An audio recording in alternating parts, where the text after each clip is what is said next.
What's up, Stitt-Heads? Boom! Got some extremists in the house tonight. We got the paranoid American joining us for the umpteenth time. One of my favorite researchers to come and talk to about these things. We got Mr. Uncle Ted, Ted Kaczynski, the Unabomber, whatever He's your euphemism you uncle want to use. too? Yeah, That's dude. crazy. That He's means my we're uncle. He's cousins. yours uncle. Yes, he's everyone's uncle. Okay. We we don't, rationalize what he did, but when you read the writings of why he did certain things, it doesn't justify anything he did in the idea of sending bombs. But there's a lot to be said about Ted Kaczynski that usually doesn't really get talked about a lot. So, Thomas, welcome back, brother. Paranoid American. How's your day going? I'm going great, man. This is gonna be a fun one just because it's so uniquely American. This is like Kind a, of. a true American conspiracy. Yeah, it really is. And it's got everything to it, institutions, it's got the medical field. I mean, He's Ted got some was MK isolated. Ultra. He got Yeah, some CIA connections. Yeah. isolated as a baby, and nobody really talks about that, away from his mother. Do you know what I'm talking about? You're gonna have to give me some of that. I'm not sure if I know about like him being raised as a child. Oh, dude, I'm talking like within first month, 2, 3 months of his life, he had to be hospitalized for something, and so this is obviously I don't know the exact dates, 50s or early 50s, maybe something like that. Well, shit, no, it'd have to be like late, like 40s, definitely then. So, anyways, Ted, he as a baby had some problems and stuff, so he was in the hospital a lot. So they basically made him like a resident in the hospital as a baby, but then they kept him isolated from his mother. So it's like you're in those like first formidable months of birth, and then they said his mom even said, "quote that when he came back from the hospital to the house, he never cried anymore." Like they deleted his fucking empathy, man. I could see that. I mean, because the entire family sort of always knew that he was an odd duck, right? Yep. Even before he goes off to college. And honestly, he was a mathematics Doogie Howser. That's kind of what he was because he graduated school and he immediately went to Harvard when he was like 15 or 16. Yep. So he like this is Doogie Howser kind of level, right? He didn't get to skip med school or anything, but he went right into this program for high level mathematics. He's started his work on a PhD in mathematical theory that goes way over my understanding. It's about like bound theory or something, boundary theory. And what could have been maybe a very fascinating mind that could have contributed in some way positively to the United States as a country and a society and the economy and dot dot dot dot, right? Hmm. They ultimately just throw him to the wolves in this random MK Ultra adjacent study, and it radicalizes him. It absolutely fractures his 16-year-old brain, and instead of processing these like beautiful mathematics that I'm sure he was capable of, it made him a supervillain, man. Like this is you can see this one historically in retrospect how the United States creates supervillains. And that's kind of my interpretation of the entire McVeigh story. Like that's where he Yes. got to the point where he's like, okay, now I'm going to start doing bad things. From that point forward, I think that it becomes highly questionable, right? Like now he's Yeah. we give him ownership of what he decided to do with all of this because, in my opinion, he wasn't made into like a mind control slave where they showed him a polka dot dress and he starts building bombs, right? This was Right. him like, I hate my life, I hate my country, I hate this institution, I hate Women. technology. I just want everything to go back to Stone Age. That was sort of his ultimate plan in a simplified way, right? That's the weird thing about Ted too, is that like, like women as well. He was kind of, I guess you'd call him an incel, like in modern terms, because he'd fantasize about women and stuff, but he had no like he had no people skills in the first place. If you've got no people skills, you definitely ain't got no game when it comes to talking to girls. You're gonna be a weird odd duck, especially being genius level like he actually was, He on could the he could books. attract them, but he would immediately scare them away or Yeah. just not interest them.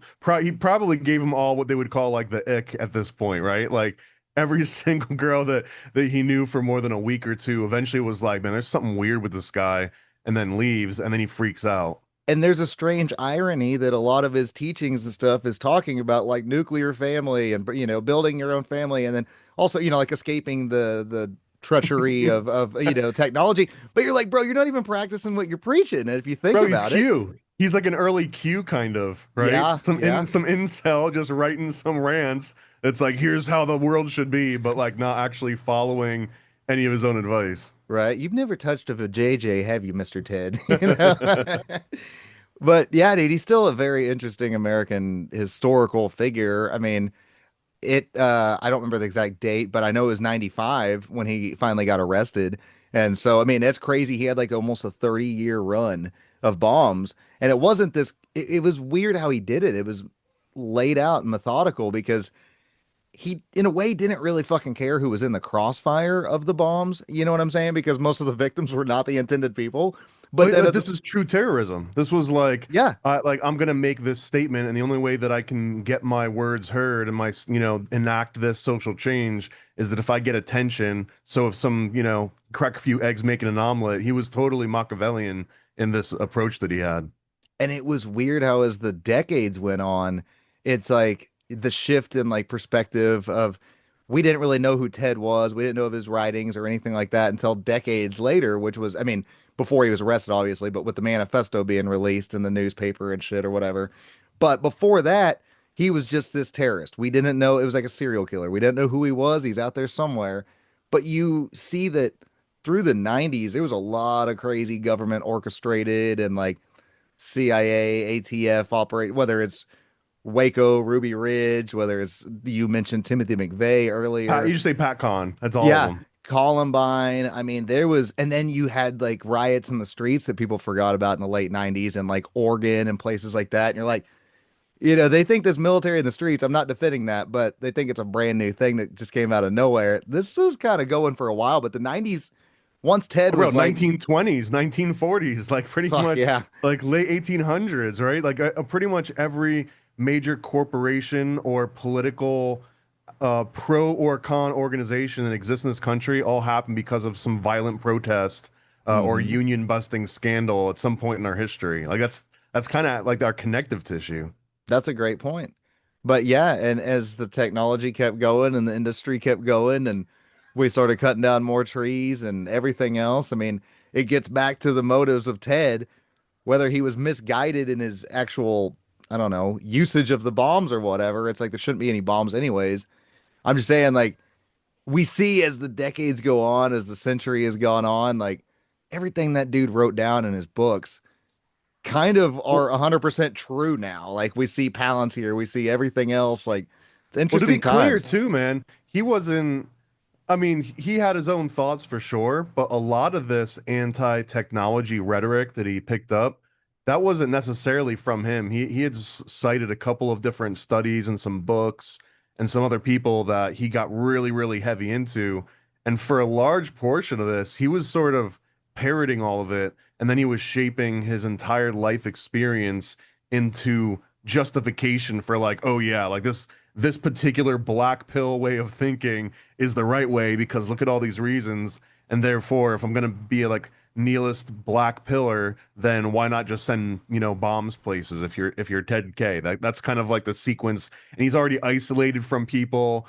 He doesn't even necessarily, I think, he's not recognizing humanity at any point during the day. He's living completely by himself in isolation, or like by choice too, right? Like he can Hmm. live out in the city.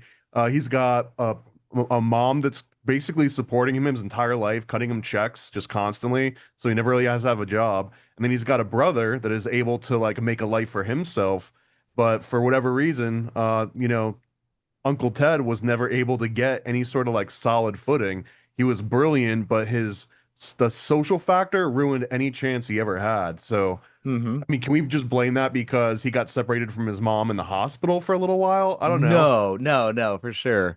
Yeah, I don't blame, or yeah, you can't just say that.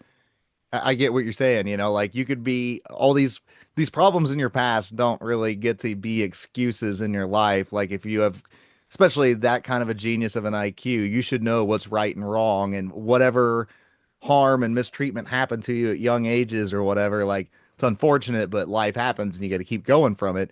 Ted just had no social skills whatsoever. And it's a kind of older documentary. It's about 7 or 8 years old. It's called Unabomber in his own words. And it's one of Yeah. the few that actually has like a lot of voice audio like conversations of him when he's in prison and stuff. But excuse me.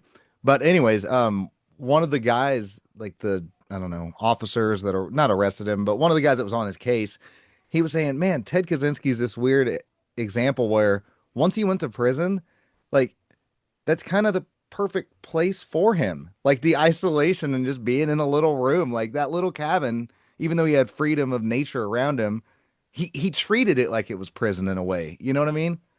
Well, the cabin and being in the middle of nowhere in this wilderness, he had like some neighbors, that were far enough away that you wouldn't see him if you didn't have to, but close enough that if he heard them, he'd be annoyed, like, oh yeah, there's people here. So he treated the outdoors more like a buffer, more like a big wall between other people. He wasn't there for the nature aspect so much. I mean, he was there for like the self-survivalist aspect of it, but I don't think he was necessarily like a nature lover. He was more of a misanthropic people hater. That was his vibe, I think. And so one of the other things too, I'm just curious what your take is on this. I'll just give you my take, so you don't have to tease it out of me. Okay. But do you think that the state, whatever acronym you want to give it, identified him early and was like, here's a guy that's already going to be going crazy, so let's single him out and plan his destiny?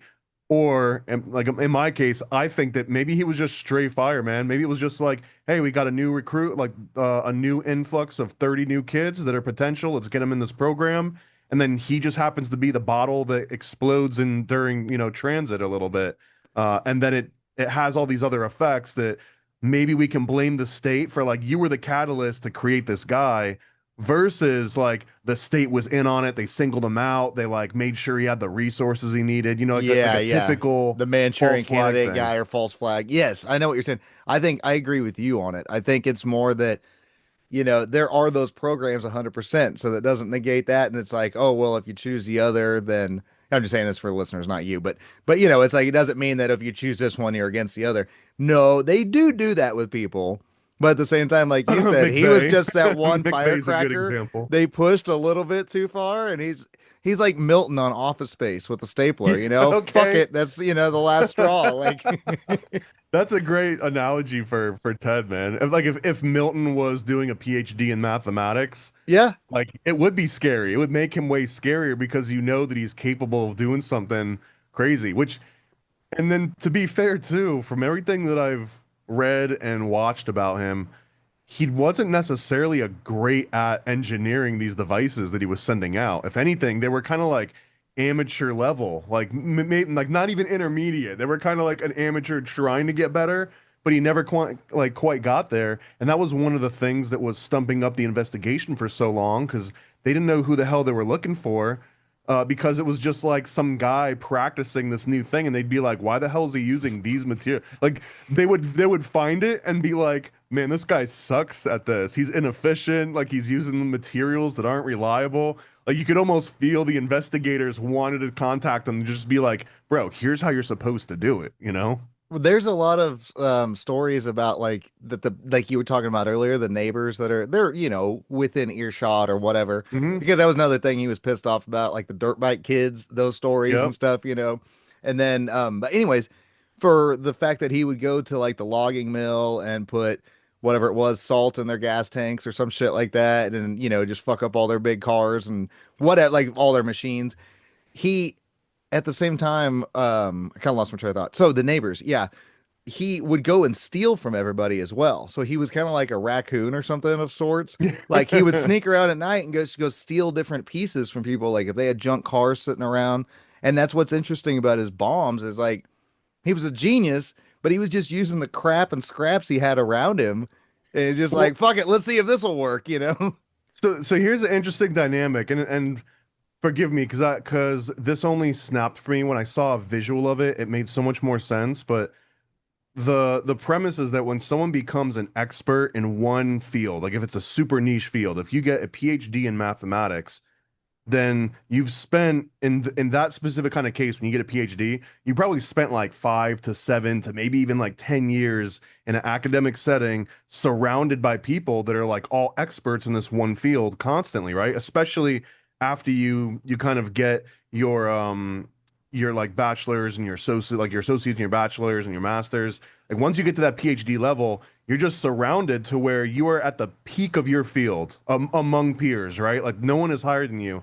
And it's easy, like you're in this huge tower looking out around the landscape, but it's like no one around. You'd be like in the grocery store and it's like no one here has any idea how good I am at math. It's like the meme with the guy in the corner at the party. Yeah. But the problem though is that when you stay isolated in these academic fields as PhDs and like what happens is that you forget you're just in this one little tower in your tiny little section of your tiny little neighborhood, and that once you go out and like, okay, well, let's figure out how to work on music. Let's figure out how to fix this car. Let's figure out how to, build X, Y, and Z. Like, okay, well, now your mathematics PhD degree doesn't mean anything. Now you kind of suck at whatever you're about to start doing, but there's a certain personality type that would fail to ever recognize that. It's like, no, I'm an expert, period, across the board in all fields, and it's easy to get there when you're isolated, especially like Ted K was. So I think like a part of this is like I'm a PhD genius, so of course I know how to make the best bombs ever. And then he didn't even realize maybe that how far away he was from all this. Yeah, it's almost like echo chambers, like nowadays, it's that same thing. If you're only just around those people that only speak about those things, if you're even around people, not in Ted's case, I guess, but meaning if that's the Although only the thing echo you're chamber, studying. the echo chamber is usually like an opinion about some other topic that you're all talking about. In Ted's case, this is like in your own inflated ego, which is probably way harder to fight against than sort of like peer pressure of echo chambers. That's correct as well. Yeah, the voices inside your own head of your egomaniacal ways of just feeling you've been put up on a pedestal and you kind of know it at this point. Like if you're X amount of school years advanced early, like he was getting into college, what was it, Harvard that I think he went to? Harvard, yeah, at Yeah, 16. at 16, that's crazy. But getting into that, like you develop this little bit of an ego, this little full of yourself kind of asshole syndrome. Even if you're not an asshole, you just like know you're the smart guy in the room. But you're the other person that's the jack of all trades, master of none, the guy that can work on his car and then fix his toilet and then paint his house and do all these other things. He might not be the best at all those, but Well, Ted the was other this thing too, man. isolationist kind of guy. Like he was only the So one thing. So that guy that has to fix his own car and work on his roof and paint the house and do some plumbing and stuff, that guy, especially pre-internet era that Ted was in, that guy at some point, he's got to go to a hardware store and strike up a conversation. He's got to talk to someone that understands all the, like, there's a chance that you could just order a bunch of DIY manuals in your little log hut and Hmm. like try and figure out how to do all this stuff. But ultimately, you learn all those skills by interacting with other people and like getting advice from them or seeing them mess up or them seeing you mess up. And now you're so embarrassed, you'll never do that again. Like all those different little things that he never really had a chance to do.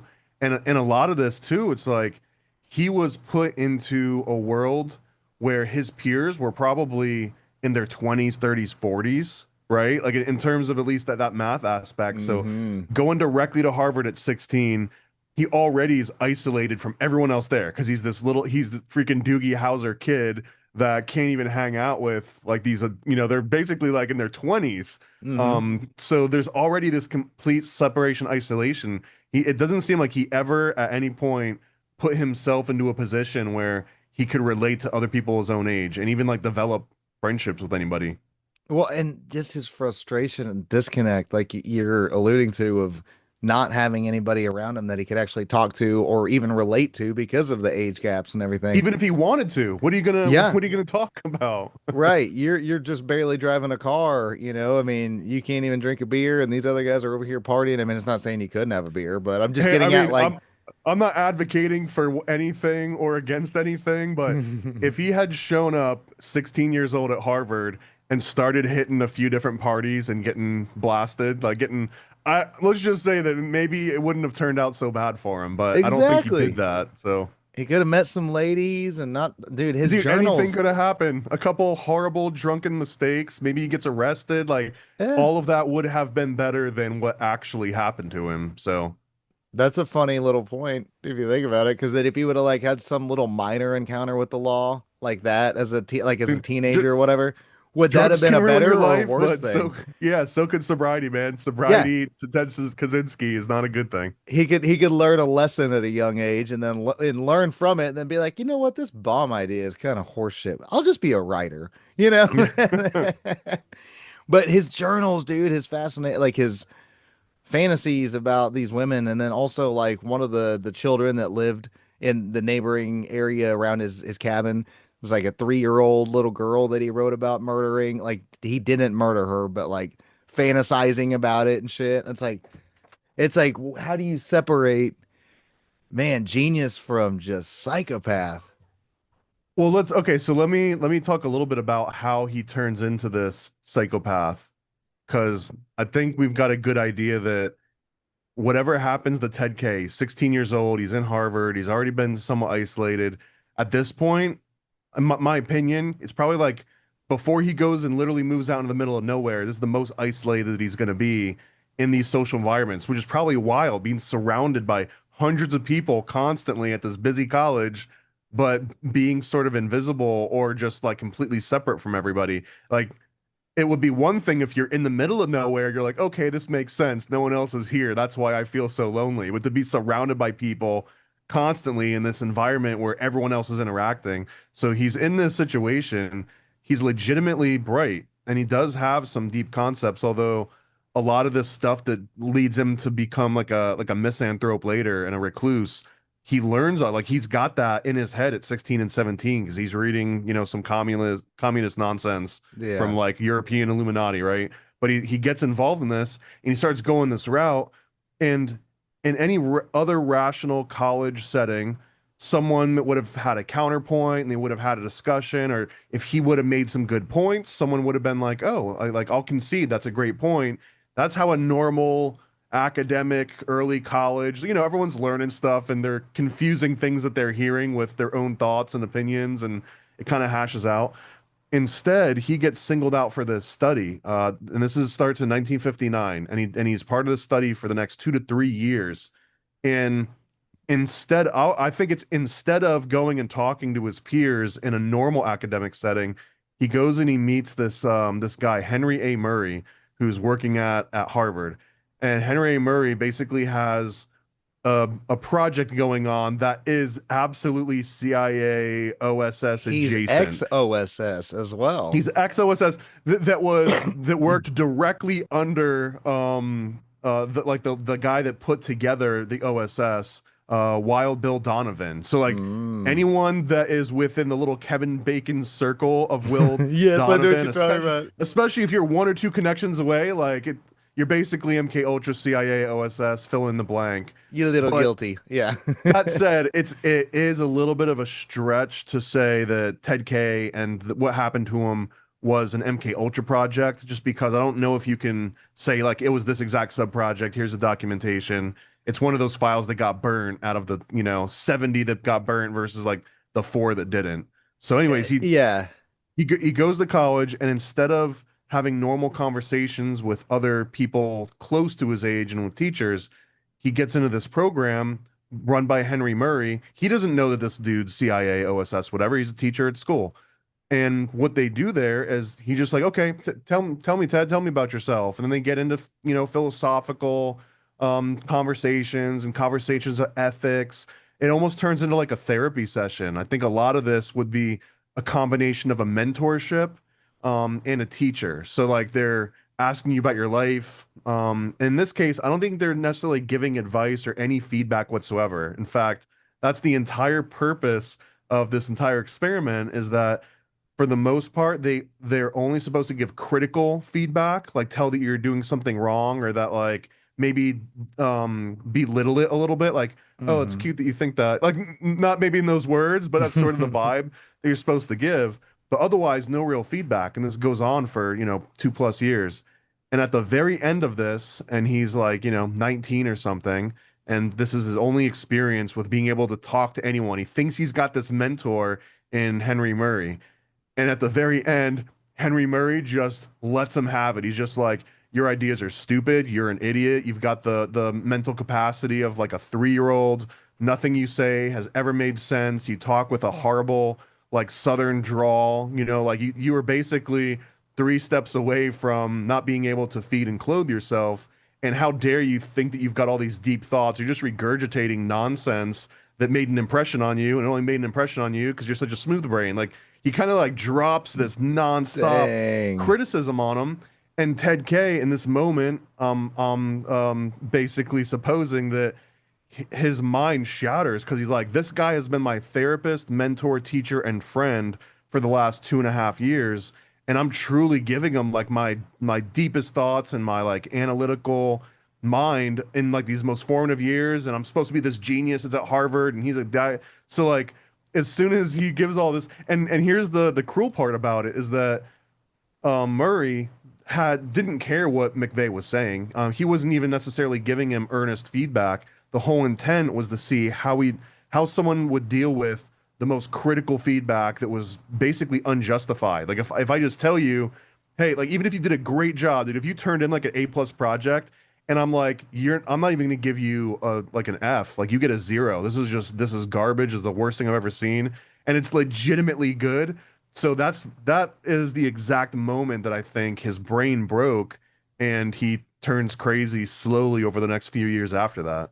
That was his last trust of any kind of institution, if you think about it, because if they broke that bond and he felt like he could confide in this teacher and professor or whatever you want to call him, but he could confide and be honest and say all his feelings and this and that, and even with the critical feedback at the end of it all, just to get like stomped on like an ant like that. I mean, was it just Ted or everybody in the class? Was that part of No, the it experiment that was everybody in the class had that same treatment? so there was varying treatments for different people. Okay. I think there was like 20 to 29 people selected for the study, but I don't believe it was necessarily a group setting. They individually would go and meet with like mentor authority type figures. And let me just shoehorn in some other rumored mind control techniques. So if you're familiar with Fritz Springmeier's work, he had this manual on how to create an undetectable Illuminati mind control slave. I think that's the title. It's got like this yellow cover and a spiral bound. But in this, he describes what he says is the real Project Monarch, which is like an unknown, unofficial program that's supposed to have been taken under MK Ultra. But he describes in Project Monarch that the way that you actually create the very first multiple personality or dissociative identity disorder, like the first time you can create those alters and put different programming in people's heads, is that you have to take someone that is in need, like in desperate need of some sort of guardianship or an authority figure. Usually it's like a baby. And then you Well, like back to a nurture baby. But you yeah, go nurture ahead. that baby until the baby like has developed a bond with you, trust and bonding over the course of like, 18 months or something. And then what happens is they're put into a stressful situation unexpectedly. And then when they see the guardian or the authority figure or the mentor in Ted K's case, they see them, they're like, oh, thank God, this person that I've developed a bond with, I've got rapport, they're gonna save me, they're gonna help me. And if that same person who's your last hope then like makes it even worse, like puts a cigarette out on you or rubs some Yeah. salt in your wound, and you're like, damn, I got nothing and nobody in this world. And that's essentially what Fritz Springmeier is talking about. You do to a baby to turn them into a mind control slave later on. This is literally what happens to Fritz Springmeier, except he's not being physically tortured, but this is absolutely mental torture to like a very specific degree. Like you're torturing the man's academic prowess in a way. Like you're torturing the genius of his mind, which is different than just calling him names. Like at least he could be like, "Oh, you're just being a dick to me," but no Yeah. one at any point let him know, like, "Hey, we're just messing with you, bro." And that's kind of the craziest part of it. Well, especially being like the mathematician and everything as he was, math deals in absolutes basically. So if you're being told by some you're a genius and then being told by others you're fucking retarded and shouldn't be in society or whatever, and that you're like, but math is not subjective. It's right or it's wrong. So it's like when you're thinking in such a mathematical calculated brain type is what I'm getting at with Ted. It's like his fucking computer just rebooted and went retarded on him or something. It's like it just short circuited. And it goes to show you, man, like with Monarch, I know what you're talking about. The idea of building that bond, like instead of just isolating somebody from the get-go, it's even more sinister to build this really close trusted bond with one specific person, and you're like, this is the only person I got, just like some gangster movie or something. And then you turn out that they screwed you over and you're like, fuck it, torches blazing, I'm going crazy on the world. Dude, 100%. But and see, this is where like my interest peaks, and maybe it's such a like a subtle nuance difference that no one on this is that this couldn't have happened without state participation. There, you can pull a big prank. Like you could maybe even in a hypothetical situation get an entire town to mess with a person, but Hmm. to get an entire institute like a nationally known with a century worth of credentials and all this, like the fact that I'm at Harvard University right now, I trust that like I'm in the heart of this good system or whatever. And for that system to be used to just mess with you in particular, just to mess with you, like the level of you being messed with could only happen at such a high level that this is the state messing with you. Hmm. And if it were a town, if it were your school, if it were just your class, if it were just your dorm mate, like that level probably wouldn't break your brain. And the reason that I'm hyper fixating on this is because the level that the state can potentially mess with you by using institutions against you in such an 100%. acute way that this could break somebody to the point where any other interaction they would have had through their entire life never would have broken them to that point. And maybe this is what all the adjacent MK Ultra stuff is about. It's just like, how can we break someone so much that they will become a crazy radical extremist? And there's a chance, man, that like all of the crazy radical extremist people that pop out, maybe we could ultimately find out like it's the state. The state did Uh-huh. Yeah, something to all of them at some point, or at least to like 95% of them, and that it's the state making the problems and then providing the solutions to it. dude, you think about, especially with modern times, like institutions, I mean, like school, like, colleges and shit, these major universities, whether that the Ivy League ones or even just your local one. I'm in Oklahoma, so I mean, even still, like you said, the state, Oklahoma State University, or OSU, or Oklahoma, OU, Oklahoma, like that's kind of the state at the same time. It's got the name in it. So, and these people are all board certified or whatever, blah, blah, blah, or PhD in this. Like these people that are the teachers, the instructors, have gone through the rank and file system to get to where they are. So, meaning there's a lot of avenues they can go with, like, do I actually want to help people or not? But I'm seeing, like, with modern times, we've seen that the campuses have turned people into like whether it's trans furry shooter lovers and everything else, whatever current times we got going on, we see every fucking story is basically they were fine as a high school kid, they went to college, and they became a radical nut job and shot somebody, and you're like, is nobody picking up on this fucking narrative? I mean, like this, just weird conspiracy anymore. Like, so I'm saying it's almost like it's ramped up even more so, and it's always been there, but we're just noticing it more. They're just hitting like, Hail Mary and just hitting every fucking MK Ultra patient and Manchurian candidate. So it's green light. Everybody go, go, go, go. It's hard for me to relate sometimes to go figure, to like the rest of the people that go through the academic steps because I think I had it figured out at least by middle school. It absolutely did not take me until ninth grade. So by at least seventh grade, I knew for a fact that my teachers were idiots, or at least a number of them were absolute idiots. And then I start slowly putting together like, well, if they're adults and they're in charge of teaching me, but they're an idiot. Like how did they get into this role? And whatever got this person into this role, that thing is as stupid as they are for putting this stupid person like in charge.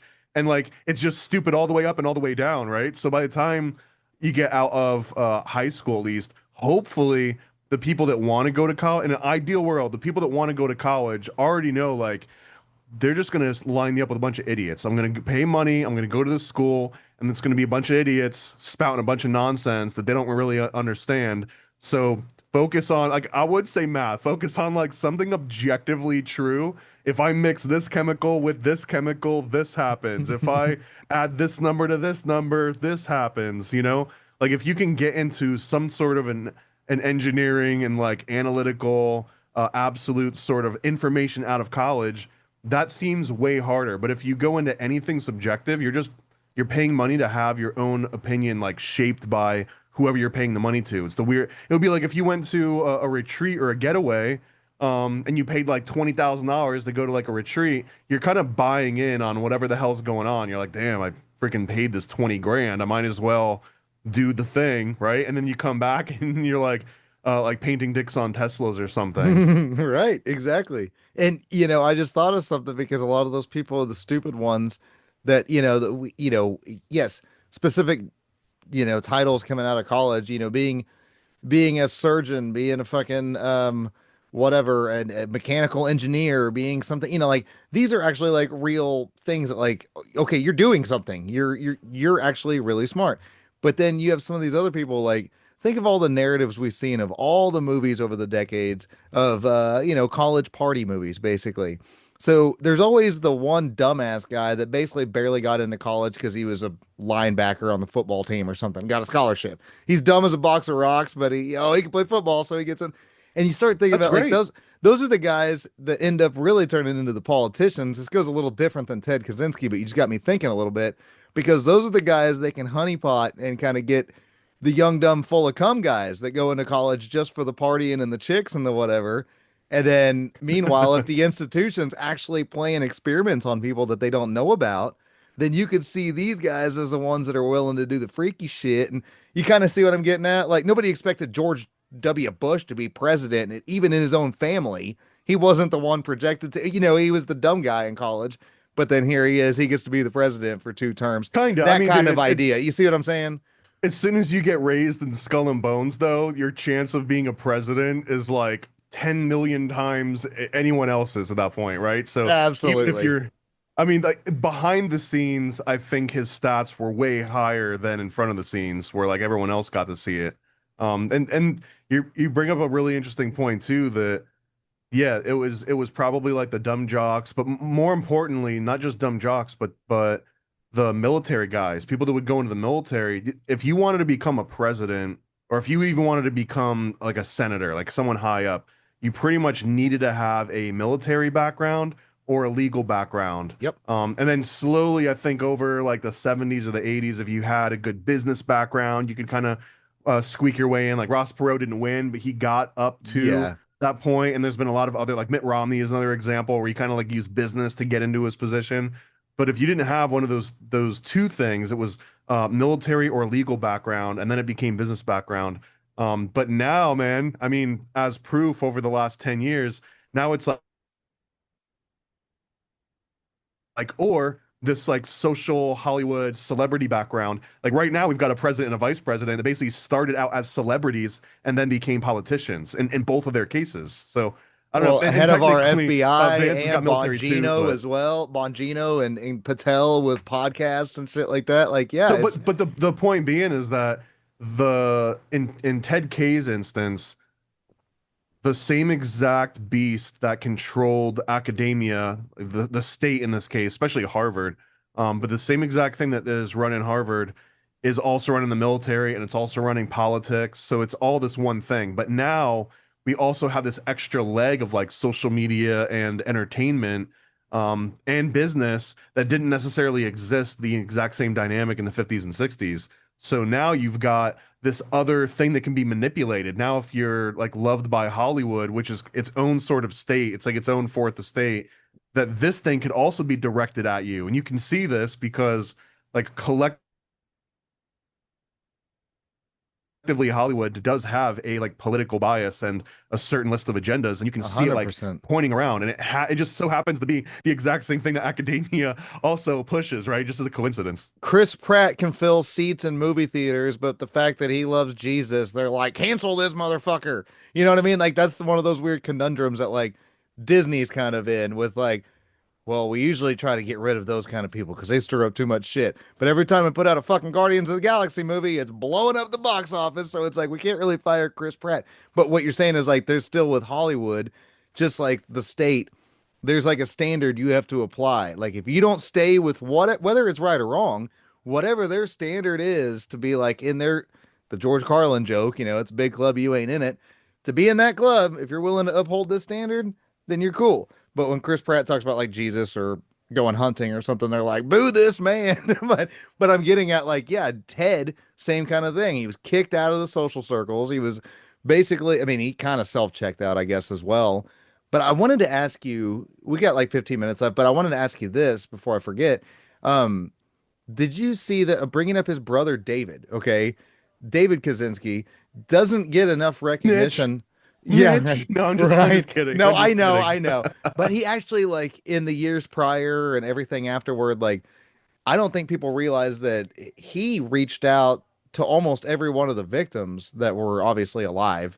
But I can't remember the guy's name. One of the victims that was harmed a little bit, but like one of the earlier bombs, I guess, they've developed like a 25-year friendship out of it just from Yeah. reaching out. And even the guy was telling him, he's like, David, you don't have to carry the burden of your brother. Like he's like, I'm the one that told Ted I forgive him. And Ted, when this was right after the sentencing, Ted dropped his pen and just stared right at him, kind of like he didn't know people still had empathy in the world. It's a weird, creepy kind of thing, but it's a weird thing that one of his victims and his brother, who was there by his side most of the time, I mean, right or wrong, it's ironic, I guess. They built a friendship out of it. It's kind of Well, I mean, beautiful in a way. honestly, it seems natural. They both went through a traumatic experience together, and they both were involved in something that you can't have a conversation with anyone else on the planet about this thing that you went through, aside from this small group of people. So, him being related to Ted, it actually does make a lot of sense. Was they made this bond together? I think the interesting part of that too is that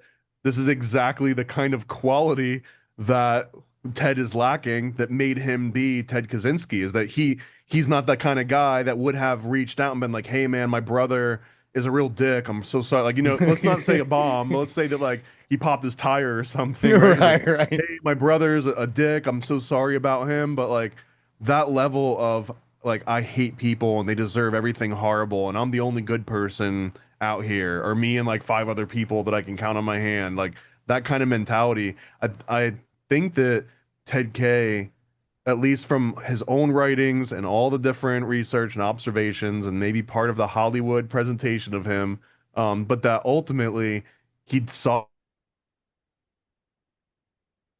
people as like non-human, or like he dehumanized everyone in his mind as just kind of pawns in this game that he was playing with the state or playing with just institutions in general. And it's sort of crazy. I mean, on just on paper it's crazy, but the craziest part is like the fighting like a war on terror level of assault. Like you're fighting what institutions? You're fighting technology. Like how do you see this war going, Ted? Like, do you think that you're gonna bomb one school or one professor that teaches, computer engineering, and the entire world's gonna be like, whoa, we better all Yeah. put pause on this whole technology thing. This one guy in a town I never heard of lost a finger, you know? I mean, Yeah, let's do exactly. some stats too. Speaking of not being like a genius and everything, 16 devices total.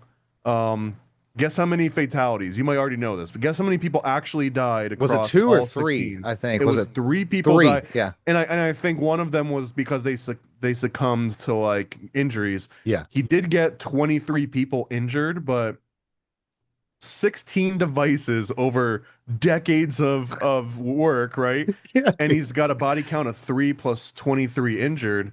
So I mean, again, like I'm not belittling anyone that got hurt or lost their lives in this thing. What I'm saying is that like he had such an inflated sense of ego. Like, dude, if you're in a war and you're at war for 20 years and you've only taken out three of the quote unquote enemy, like you suck. Like you lost, bro. You lost Are probably you like a talking about year Obama? into No, this I'm kidding. war. But Are we talking Obama now? I'm saying like that it's just more evidence of like Yeah. this very weird deranged mentality that you've got where I'm gonna take down Skynet. Like this that he probably would have loved Terminator if he, hadn't been crazy to like miss out on it. He's almost like, okay, the dumb, weird analogy.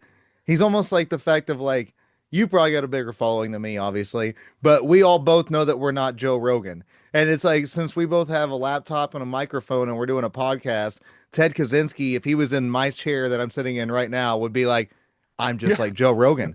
You know, you're like, you know, no, you're not just like Joe Rogan. Like you're got this inflated ego, like going off the numbers of his bombs, like you said, like three dead out of how many injured, you know, out of victims.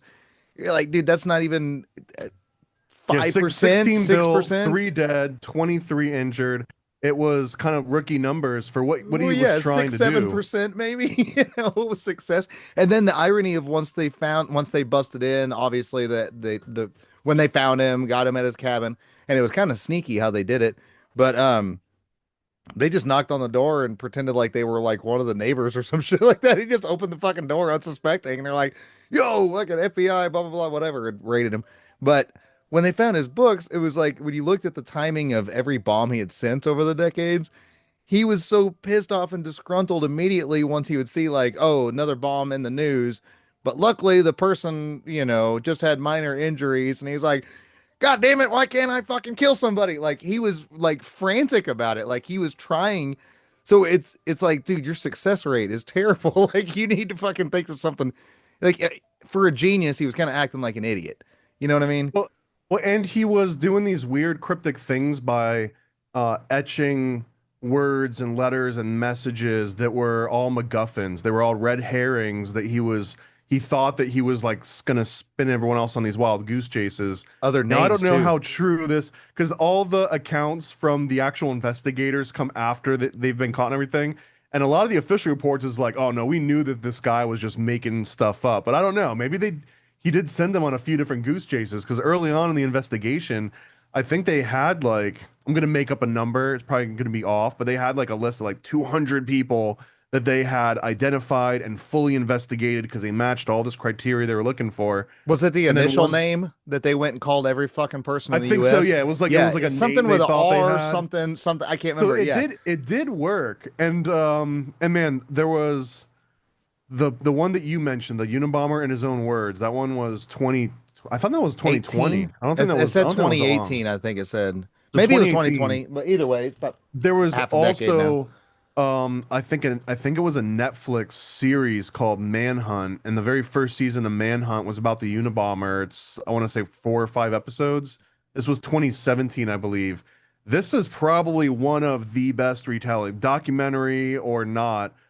This was like a docu drama kind of series, Okay. but this is probably the best retelling of this whole thing, and it kind of shows the whole process of him going to school and him becoming radicalized, his brother snitching him out, how they like snuck in and like raided his whole thing, and then even some of the events took place after that. So I highly recommend that one if you haven't seen it. Awesome. I've seen a handful of ones, bigger ones, little ones and stuff. I just noticed that one because I was just looking, you know, searching for it the other day. I was like, oh, in his own words, I hadn't really seen many. It was always people doing what we're doing, I guess, you know, speculating and thinking. And so it is kind of cool that most of the documentaries don't usually have his own like voice audio conversations after he's been in prison and his thoughts and whatever. But yeah, the idea of making it into there was a movie that it also came out called Ted K that came out maybe 3 or 4 years ago. I think it's on Yeah. Amazon or something. It's got a little, you know, Eh. fantasy to it, but it really wasn't that bad if you're like just interested in like, hey, I've heard the name the Unabomber because he's synonymous with American history at this point for the last half a century. But it gives you a good little intro into like if you're interested, you're like, whoa, that was a pretty decent movie. Let me go look up some documentaries now. Like, so I don't know, man. He's a weird guy that we kind of weirdly like I don't know. He's like a Che Guevara or something. I'm not saying he's the exact same, but where people like the shirt I'm wearing, they it's become like an image. Okay. It's become more I of could like see that. a Yeah. you know what I'm You've got saying? like a capitalist kid that like has rich parents and they bought him a car and he wears a Che Guevara shirt at school because he saw Zach De La Roca wearing it. I'm dating myself a little bit, but like Right. it's that guy where it's like Ted K does show up on shirts of people that don't like you know the whole backstory, but some people are just like, yeah, he's this like revolutionary that's like F the system. It's like, it's a little more nuanced than that. He's a little bit weirder. And I can forgive that because usually if you were an absolute normie and you don't look into any of like the backstories, if you just watch the Netflix movies really quick and then forget about it, you could probably throw Ted K, and Timothy McVeigh and Ruby Ridge and David Koresh. You could kind of put them all in like one category. And Ted K doesn't belong. Like he wouldn't want to be No. anywhere near any of those other people. They all like to be around people. Ted K didn't want to be around any people. That is funny because it was this like in a weird way that I was born in 89, so like growing up in the 90s, there's certain things that I notice now in hindsight that I heard them in passing. I didn't fucking get them at the time. I was too young, you know what I mean? But now you look back and you're like, "Whoa, holy shit." There was a lot of weird whether the extremism was real or whether the government and the media wanted you to think it was real, kind of like it alluded to earlier between like, Clinton with the assault rifle bans, we had Columbine, we had Waco, we had Ruby Ridge was what, 89, I believe, 88. I think it was 89. But so I mean that just kind of gets shoehorned in a little bit. But and then Kaczynski in 95 getting arrested. And then you could even kind of throw in like the Rodney King shit. Like the 90s were this like fucking crazy tumultuous time that people kind of forget about when they look back in documentaries. They're like, Jesus Christ, dude, like was the government always trying to stoke the flames and build Oh this yeah, well, fucking narrative to I make always us go think crazy? the 80s and 90s in particular, and probably every other like most decades before that, but the 80s and 90s it was mainstream to understand that the government was corrupt and that conspiracies were real and that men in black existed. It was pervasive in books and TV and children's programming, and like even if you were 5 years old and you never watched anything that wasn't Disney or Sesame Street, you probably still knew the archetype of like a men in black with shades and like talking into a microphone in his ear or something. It was so pervasive. And for that to just be an understood symbol of your society, it's like me and you were basically raised to know that we're under surveillance and to not trust the state and not trust institutions. And I'm not saying that like younger, these new kids are so stupid, New but kids on the block. it's not like now it's a little bit more nuanced. Now it's more like, yeah, the government, that side of the government is horrible. They do all that stuff. And Yes. and in the 80s and 90s, it was like all politicians on both sides were in this. They It was both separated kind of a us. joke. Yes. They separated us harder. Like they had Animaniacs that had Bill Clinton in the intro, but then when they actually would show like Bill Clinton, he'd be getting like kissed and like have like lipstick on him or something. And it's like, bro, like this is children being taught like, hey, your president is having affairs and lying about it and basically like committing felonies, I think. I don't know exactly what the legalese with all that. But it Yeah. was making a joke and normalizing it and letting everyone know across all spectrums and age groups, like, hey, this is just how the world works. And it was such a casual conversation. And now it's more complicated. They did, man. Like they took it to where it's like even with go to the 60s, go to the 70s, go to the 80s, go to whatever. It's like, there's the arguments in the 90s, like you said, everybody knew that you see memes nowadays where it's Bill Clinton sitting behind the desk in the Oval Office, and they'll say most people nowadays don't realize there's two people in this photo, and it's like, oh, Monica's under the desk. But then you go back to the 80s, and then there's always been rumors that Nancy Reagan had such great throat game, and you're like, oh shit. Then you go back to the 70s, and you got the corruption with Nixon, which is really a whole nother story altogether. That's not, but I'm getting at like, and then you go to the 60s, Kennedy and Marilyn Monroe. Oh, him and his brother were Eiffel Tower and her. Like, it was this everybody Back knew when whether it men was, were men is what you're saying. I'm just saying, whether it was Republican or Democrat as the decades went on, the big one of each decade, people kind of realized, like, yeah, it's known they're all corrupt. Like, we can all agree and laugh about that they're all fucking corrupt. And then nowadays, like you said, now they split us up even harder to where it's like, well, my guy's less corrupt than your guy. It's like, come on. It couldn't be more obvious. Well, and it really works the best on people up through those early college years, right? Hmm. Like somewhere between, I don't know, 14, 16 to like your late 20s probably. And then I Horny and think most impressionable. people once you're like in your 30s or 40s, hopefully you've seen enough politicians and leaders absolutely fumble the ball and in some cases like just switch teams and lie about it. Like you've seen it happen so many times where you're just like you see some like a politician making a statement, you're just like that guy's lying. You don't even know what he's saying. You're like that guy's lying, and you would like in that at that point you're no longer in the target market. We're not in the demographic anymore of what the stuff that they're saying is. Like if once you're jaded beyond being reachable, you know what I mean? So I think that that's another difference is that we're always going to have this planned disconnect, and that they don't really care if you burn out after 30 years because they'll have like a new base to start training. Oh, dude, it's so weird. It's just generational. You know, they just build the next little platform and they It's bring like the next Common Core, new. man. Common Core separating the parents from the kids. Yeah, they took out Charlie Kirk and they got this weird little Braylon, whatever, 19-year-old guy out here. Hi guys, like the fucking looking like I don't know, like the Crisley guy or whatever that went to prison and probably had the time of his life, you know. But um, I was gonna also say before we started recording, you had mentioned that you actually got to see the freaking Unabomber's cabin in person. Tell me about that real Oh quick. yeah. So long story, medium sized. Uh, so when I was at Disney, I got to work on a museum in downtown DC, and it was called the National Museum of Crime and Punishment.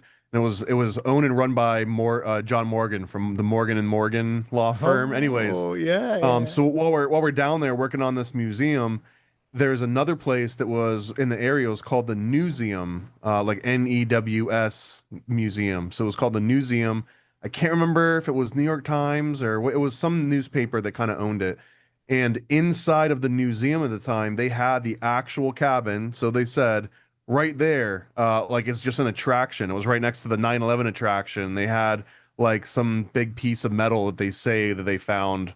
And they had the passport, bro. That was crazy. They had the Oh no 9/11 shit. passport with like a little tiny singe on the edge. Otherwise, it was in like pristine condition. It looked Jet better than fuel my melts steel passport. beams, but not Yeah, it was. passports. But so like it was literally like here's a picture, here's a piece of a steel beam from 9/11.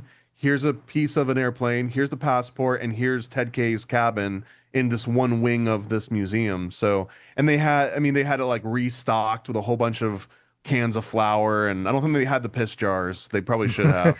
Yeah. But yeah, and I mean it was tiny. It was you'd go, Yeah. you'd look and then be like, I don't want to live in this thing. I think it's like 8 by 10 or 10 It by was tiny, 12. bro. It's It was tiny as shit. It's a jail cell. That's why that guy was saying like Ted basically was perfect to go into prison for life. Like he was He's already like in a stretching tiny his ass jail legs cell. out in his cell, like, oh my God, look at this place. I know, The yeah. real estate here. Right? I've actually got a toilet right next to me. I don't have to go take a Running shit in the water? leaves. What Yeah. is this? Maybe I was wrong, guys.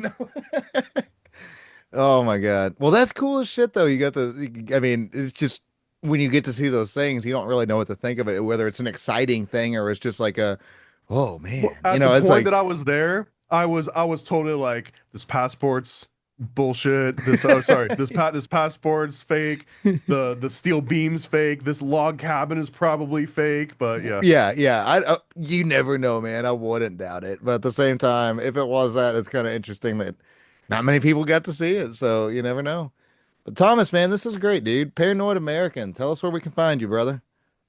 You can find me Wednesdays after 8 in my Uncle Ted's cabin. Just Nice. give 3 knocks. No, I'm at paranoidamerican.com. I've been publishing comics for over 15 years, longer than that, but on paper over 15 years. And I've got a comic on pretty much every topic that you've probably wondered about: Titanic and Satanic Panic and MK Ultra and like all the different Operation Midnight Climax, everything you can think of. So just check out paranoidamerican.com and you'll find something I guarantee you'll like. You and Triple to doing the Chaos Twins as well? We are, yeah. I'm talking to him on Monday about issue 2, which the artwork is completely done. I'm working right now on picking the covers and getting the letters done, and I think we're planning on launching it in January or February. But we'll see. Fantastic, dude. Well, man, guys, Stitt-Heads, thanks for tuning in again. Talking about our favorite disgruntled uncle. And no, he's not even the drunk uncle. He's just drunk with power and mathematics and If shitty he was bomb the drunk building. uncle, he would have been way cooler, He'd have man. been really fucking cool. It would actually make more sense with his shitty bomb building. He's like, oh, Yeah. fucking Uncle Ted, he drank 30 fucking beers. He thought he was going to go make a goddamn bomb. Anyways, guys, sorry I've laughed my ass off. Stitt-Heads, thanks for tuning in again. Thomas, Paranoid American, look him up. I'll put his show notes or his links in the show notes. I always fucking say that backwards. What's wrong with me? Anyways, don't forget we're putting the ass in classy and peace out. Love your Uncle Ted. See you next time, bitches. Boop. Oops, missed the button. I'm still recording. Fuck it. Now boop.